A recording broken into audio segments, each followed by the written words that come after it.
Ayan guys, magluto tayo na naman ng pansit. Gusto ko kumain ng pansit. Maraming sahog yan. Sarap yan.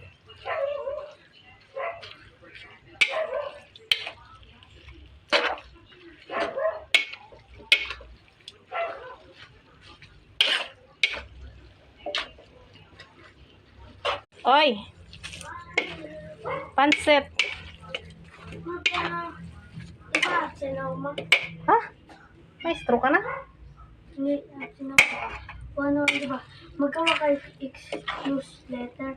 Excuse. Sa science kasi di ako papasukin. Anong sasabihin? Anong gagawin ko doon? Sakit ang itlog mo. Excuse letter. At ano na ilagay mo? Sige. Ma?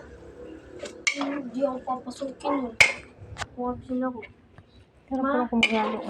Excuse letter, ma.